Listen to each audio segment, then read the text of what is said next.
دوسرے اس آیت سے جو تیسرا حصہ ہے سورہ مبارکہ کا، اس کا ایک اہم مسئلہ حل ہوا کہ اسلامی معاشرے کا اور اسلامی ریاست کا غیر مسلم معاشروں سے اور غیر مسلم ریاستوں سے کوئی تعلق خیر کا بھی ہو سکتا ہے یا نہیں۔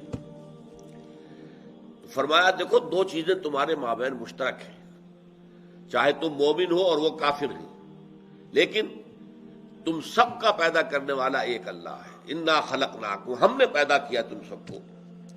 یہ وحدت خالق ہے جو تمہارے اور ان کے درمیان مشترک ہے۔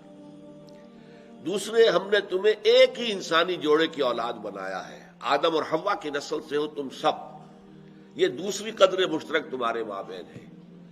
لہذا غیر مسلموں کے ساتھ بھی تم اگر کوئی حسن سلوک کرو، جس کو کہ فرمایا گیا سورہ ممتحنہ میں ان تبروہم وتقسطوا الیہم، اگر ان کے ساتھ نیکی کرو اور ان کے ساتھ انصاف اور عدل کا معاملہ کرو تو اللہ تعالیٰ تمہیں اس سے روکتا نہیں ہے، کرو۔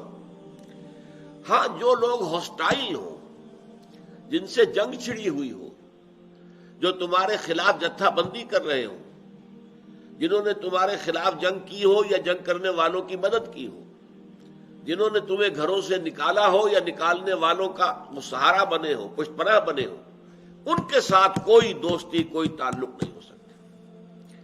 دلی تعلق جو ہے وہ کسی کافر کے ساتھ نہیں ہوگا، صرف اہل ایمان کے ساتھ ہوگا۔ انما ولیکم اللہ ورسولہ والذین آمنوا، تمہارے ولی جو ہے دلی محبت والے، تمہارے اصل جو جن پر کہ تم اعتماد کر سکتے ہو، جو تمہارا پشت پناہ، تمہارے مددگار ہوں گے، وہ صرف اہل ایمان۔